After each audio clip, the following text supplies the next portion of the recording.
Hi guys, എല്ലാവരും സുഖമായിട്ടിരിക്കുന്നെന്ന് വിശ്വസിക്കുന്നു. അപ്പോൾ ഇന്നത്തെ വീഡിയോ വന്നിട്ട് ടു ഡു ലിസ്റ്റിനെ കുറിച്ചിട്ടാണ്. ടു ഡു ലിസ്റ്റ് ചെയ്യണം എന്ന് ഞാൻ ഒരുപാട് തവണ പല വീഡിയോസിൽ പറഞ്ഞിട്ടുണ്ട്. എന്നാൽ ഇത് എങ്ങനെ ചെയ്യണമെന്നും ജസ്റ്റ് പറഞ്ഞു പോകുന്നതല്ലാതെ ഞാൻ ഡീറ്റെയിൽ ആയിട്ടൊരു എക്സ്പ്ലനേഷൻ കൊടുത്തിട്ടുണ്ടായിരുന്നില്ല. അപ്പം ഞാനിങ്ങനെ യൂട്യൂബിൽ നോക്കുന്ന സമയത്ത് ഒന്ന് രണ്ട് ആൾക്കാർ ഈ ടു ഡു ലിസ്റ്റിനെ തന്നെ തെറ്റായ രീതിയിൽ ചെയ്യുന്നത് ഞാൻ കണ്ടിട്ടുണ്ടായിരുന്നു. അതേപോലെ എനിക്ക് Q&A സെക്ഷനിൽ ഒരു തവണ ടു ഡു ലിസ്റ്റ് ചെയ്യാമോ എന്ന് ചോദിച്ചിട്ടൊരു കുട്ടി ഇങ്ങനെ ചോദിച്ചിട്ടുണ്ടായിരുന്നു. അപ്പം ഇന്ന് അതൊക്കെ കൂടെ കൂട്ടിക്കൊണ്ട് ഇന്നത്തെ എങ്ങനെയാണ് കറക്റ്റ് വേയിൽ ടു ഡു ലിസ്റ്റ് പ്രിപ്പയർ ചെയ്യേണ്ടതെന്നുള്ള വീഡിയോ ആണ് ഇന്ന് നമ്മൾ സംസാരിക്കാൻ പോകുന്നത്. അപ്പം നമുക്ക് വീഡിയോയിലേക്ക് കടക്കാം. സോ ടു ഡു ലിസ്റ്റ് എന്ന് പറയുമ്പോഴത്തേനും നിങ്ങൾക്ക് എന്താണോ ചെയ്യാനുള്ള കാര്യങ്ങളെയെല്ലാം പ്രോപ്പറായിട്ട് അറേഞ്ച് ചെയ്തൊന്ന് എഴുതി വെക്കുക. എന്തൊക്കെയുണ്ടോ ഡേ ടു ഡേ ലൈഫിൽ നമ്മുടെ എക്സിക്യൂഷനെയാണ് നമ്മൾ ടു ഡു ലിസ്റ്റ് എന്നുകൊണ്ട് ഉദ്ദേശിക്കുന്നത്. സോ ടു ഡു ലിസ്റ്റിൽ എന്തൊക്കെ നിങ്ങൾക്ക് ചെയ്യാനുണ്ട് എന്നുള്ള കാര്യങ്ങൾ ഒന്ന് നോട്ട് ഡൗൺ ചെയ്യുക. അതിപ്പോൾ എത്രയും ആയിക്കോട്ടെ, ഒന്ന് നോട്ട് ഡൗൺ ചെയ്യുക. ഇനി ഈ നോട്ട് ഡൗൺ ചെയ്ത കാര്യങ്ങൾ നമുക്ക് 4 ആയിട്ട് തിരിക്കാം. ഒന്നാമത്തേത് മസ്റ്റ് ഡു എന്ന് പറയുമ്പോഴത്തേനും നമുക്ക് ഏറ്റവും ഹൈ പ്രയോറിറ്റി ആയിട്ടുള്ള ടാസ്കുകൾ.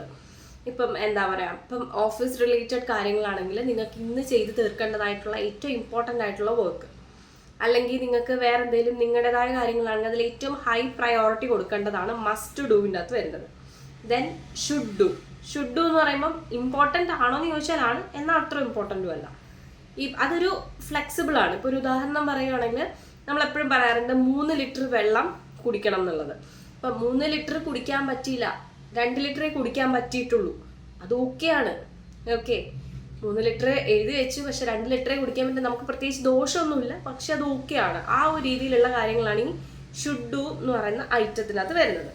ദെൻ നൈസ് ടു ഡു പറയുമ്പോഴത്തേനും ഓപ്ഷണൽ ആയിട്ടുള്ള കാര്യങ്ങൾ. ഇപ്പം നിങ്ങൾക്ക് ഒരു സാധനം ഉണ്ടാക്കണമായിരുന്നു, അതൊന്നും ഉണ്ടാക്കാൻ പറ്റിയില്ല, അല്ലെങ്കിൽ ചെയ്യേണ്ട ആ ഒരു കാര്യം.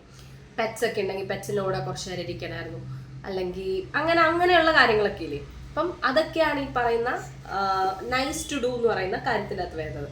അതേപോലെ തന്നെ ലാസ്റ്റ് വന്നിട്ട് ഹാബിറ്റ്സ് നിങ്ങൾക്കറിയാം, നിങ്ങളുടെ ഡെയിലി റുട്ടീനിൽ വരുന്ന, അതായത് സ്കിൻ കെയർ ആയിക്കോട്ടെ, ഹെയർ കെയർ ആയിക്കോട്ടെ, അല്ലെങ്കിൽ വാട്ടെവർ, അത് നിങ്ങളുടെ ഹാബിറ്റ് റിലേറ്റഡ്, റീഡിങ് ഹാബിറ്റ് ആയിക്കോട്ടെ. ഓക്കെ, ഇങ്ങനെ നമ്മൾ 4 കാര്യങ്ങളായിട്ട് തരംതിരിക്കുക. എന്നിട്ട് നമ്മൾ ഈ പറഞ്ഞ ലിസ്റ്റിനെ അതിനനുസരിച്ച് പ്രയോറിറ്റി അനുസരിച്ച്, അല്ലെങ്കിൽ ഈ പറഞ്ഞ 4 ഹെഡിൻ്റെ താഴെയായിട്ട് അറേഞ്ച് എഴുതി വെക്കുക. അപ്പം നിങ്ങൾക്ക് അതിനെ കളർ ചെയ്ത് കുറച്ചും കൂടെ എൻഹാൻസ് ആക്കി കാണാനൊക്കെ ഇച്ചിരി കൂടെ ഭംഗിയുള്ളതാക്കണമെങ്കിൽ അങ്ങനെ ചെയ്യാം. അപ്പം നോർമലി ഞാനിപ്പോൾ ഡേ ടു ഡേ ലൈഫിൽ ചെയ്യുമ്പോഴത്തേനും ജസ്റ്റ് കോളം വൈസ് മാറ്റി എഴുതി ചെയ്യാറേ ഉള്ളൂ. സൺഡേസ് അല്ലെങ്കിൽ സാറ്റർഡേ നൈറ്റ് ഒക്കെ ആണെങ്കിൽ കുറച്ച് കളറൊക്കെ ചെയ്ത് കുറച്ച് ഡെക്കറേറ്റീവ് ആയിട്ടാണ് ടു ഡു ലിസ്റ്റ് ചെയ്യുക. ഓക്കെ, അപ്പം ഈ ഒരു 4 രീതി നിങ്ങൾക്ക് മനസ്സിലായെന്ന് ഞാൻ വിചാരിക്കുന്നു. ദെൻ നമ്മളിനി ചെയ്യുമ്പോഴത്തേനും, അതായത് യൂസ് ടോപ്പ് 3 റൂള് എപ്പോഴും അപ്ലൈ ചെയ്യുക. ഇൻ ദ സെൻസ്, നമുക്ക് ഈ ഇതിൽ നമ്മളിപ്പോൾ ഒരു 10 കാര്യങ്ങൾ എഴുതി വെച്ചു, ഈ 10 കാര്യങ്ങളിൽ ഒന്നും ചെയ്തില്ലെങ്കിലും ആ ടോപ്പ് പ്രയോറിറ്റിയിലുള്ള 3 കാര്യങ്ങൾ, ഓക്കെ, ടോപ്പ് പ്രയോറിറ്റിയിലെ 3 കാര്യങ്ങൾ മസ്റ്റായിട്ട് ചെയ്തിരിക്കണം. നമ്മൾ എൻഡ് ഓഫ് ദ ഡേ ഈ സാധനങ്ങളെ ടിക്കറ്റ് വിടുമ്പം ആ ഒരു 3 കാര്യങ്ങൾ നമ്മുടെ പ്രയോറിറ്റി അനുസരിച്ച് നമ്മൾ ടിക്കറ്റ് വിടുക. അതെങ്ങനെയാണെന്ന് വെച്ചാൽ അങ്ങനെ ചെയ്തു വെക്കാം. പക്ഷെ ആ ഒരു 3 കാര്യങ്ങളെങ്കിലും നിങ്ങൾ ചെയ്തിരിക്കണം. ഇനി ബിഗിനേഴ്സിനെ സംബന്ധിച്ചിടത്തോളം ടു ഡു ലിസ്റ്റ് പ്രിപ്പയർ ചെയ്യുന്ന സമയത്ത് നമുക്ക് ആദ്യം തന്നെ എല്ലാ കാര്യങ്ങളും ഫോളോ ചെയ്യാൻ പറ്റണം എന്നൊന്നുമില്ല. നിങ്ങൾ 1-2 കാര്യങ്ങളെ ചെയ്തിട്ടുണ്ടെങ്കിലും ബാക്കിയുള്ള കാര്യങ്ങൾ ചെയ്യാത്തതിൻ്റെ പേരിൽ നിങ്ങളെ ബ്ലെയിം ചെയ്യാതെ, നിങ്ങൾ ചെയ്ത കാര്യങ്ങൾ, ഓക്കെ നീ ഇത്രയും ചെയ്തു, ജസ്റ്റ് ഒരു തോളിത്തട്ടി ഒന്ന് അപ്രീഷിയേറ്റ് ചെയ്യുക. ഓക്കെ, ഇത് നിങ്ങൾക്ക് നാളെയും ചെയ്യാൻ നിങ്ങളെ പ്രചോദനമാവും.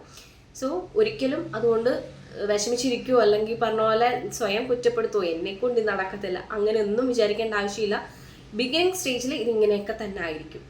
അതിൻ്റെ പാർട്ടാണെന്ന് മനസ്സിലാക്കി അത് അക്സെപ്റ്റ് ചെയ്യുക. ഓക്കെ, ഇനി നമ്മൾ ടോപ്പ് 3 റൂളിൻ്റെ കാര്യം പറഞ്ഞു. അതുപോലെ തന്നെ നമുക്ക് ടൈം ബ്ലോക്സ് സെറ്റ് ചെയ്യുകയാണെങ്കിൽ കുറച്ചും കൂടെ ബെറ്റർ ആയിരിക്കും.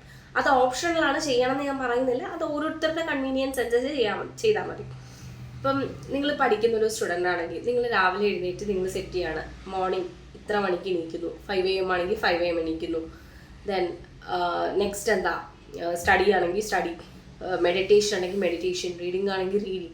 അങ്ങനെ ടൈം വെച്ചിട്ട് ടൈം വൈസ് നമുക്ക് ഇത്ര അവേഴ്സ് നമ്മൾ സെറ്റ് ചെയ്തിട്ട്, അത് തീർത്തും ഓപ്ഷണലാണ്, കൺവീനിയൻസ് ഉണ്ടെങ്കിൽ മാത്രം ചെയ്യുക. ഓക്കെ, പിന്നെ നമ്മളിപ്പോൾ ടു ഡു ലിസ്റ്റ് പ്രിപ്പയർ ചെയ്യുന്ന ഒരു സമയത്ത് നമുക്ക് എന്തിനാണോ കൊടുക്കുന്നത്, ഇപ്പം ഞാനൊരു ഉദാഹരണം പറയാം. ഇപ്പം സ്റ്റഡി എന്ന് മാത്രം പറഞ്ഞു കഴിഞ്ഞാൽ എന്ത് സ്റ്റഡി ചെയ്യണം, ഏത് സ്റ്റഡി ചെയ്യണം, സ്റ്റഡി എന്ന് മാത്രമേ ഉള്ളൂ. ഓക്കെ, അങ്ങനെ കൊടുക്കാതെ കുറെ കൂടെ സ്പെസിഫൈ ചെയ്ത് കാര്യങ്ങൾ കൊടുക്കുകയാണെങ്കിൽ അത് ബെറ്റർ ആയിരിക്കും.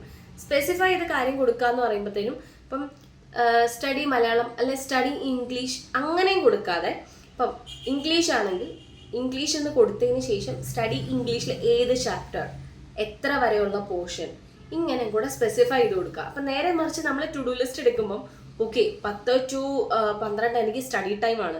ഈ സ്റ്റഡി ടൈം എന്ന് പറയുമ്പോഴേ നമുക്ക് ഓക്കെ ഇത്രയും ഉണ്ട്. അല്ലെ ബയോളജി ഒരു സബ്ജക്റ്റ് എടുക്കുകയാണ്, ഈ സബ്ജക്റ്റ് ഇത്രയും പഠിക്കാനുണ്ട്, ഇതിനകത്ത് ഏതാ പഠിക്കുക, എനിക്കപ്പോൾ പഠിക്കാനേ തോന്നുന്നില്ല ഇത് കാണുമ്പോഴത്തേനും. സോ അത് നമ്മൾ ചെറുതാക്കി ഈ പറഞ്ഞ പോലെ എന്താണ് സ്റ്റഡി ചെയ്യേണ്ടത്, ഏത് സബ്ജക്റ്റാണ്, ഏതൊക്കെ പോർഷനാണ്, എത്ര വരെയാണ് ഇത് പഠിക്കേണ്ടത്, ഇങ്ങനെ സ്പ്ലിറ്റ് ചെയ്ത് കൊടുക്കുകയാണെങ്കിൽ നമുക്ക് കുറച്ചും കൂടെ ക്ലാരിറ്റി തരും. ഓക്കെ, അതാണ് നമ്മൾ breaking big task into small units. അതാണ് ഇതുകൊണ്ട് ഉദ്ദേശിക്കുന്നത്. അപ്പം എന്നെ സംബന്ധിച്ചാണെങ്കിൽ ഞാൻ കോണ്ടന്റ് ക്രിയേഷൻ ചെയ്യുന്ന കൂട്ടത്തിലായതുകൊണ്ട് തന്നെ ഞാനാണെങ്കിൽ ജസ്റ്റ് വീഡിയോ എന്ന് മാത്രമല്ല കൊടുക്കുന്നത്, അതിൻ്റെ അകത്ത് സ്ക്രിപ്റ്റിംഗ് ഉണ്ട്, എഡിറ്റിംഗ് ഉണ്ട്, അങ്ങനെ വീഡിയോ എടുക്കുന്നതുണ്ട്, അങ്ങനെ കുറേതായിട്ട് ഞാൻ സ്പ്ലിറ്റ് ചെയ്തായിരിക്കും കൊടുക്കുക.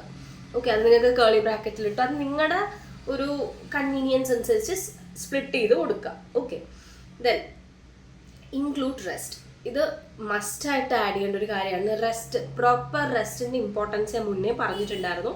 റെസ്റ്റ് എടുത്ത് തന്നെ നമ്മൾ കാര്യങ്ങൾ ചെയ്യുക, അല്ല കണ്ടിന്യൂസ് ആയിട്ട് ചെയ്ത് നമുക്ക് ഈ ഒരു കാര്യം നമുക്ക് ഭയങ്കര ബേൺ ഔട്ടായിട്ട് തോന്നും.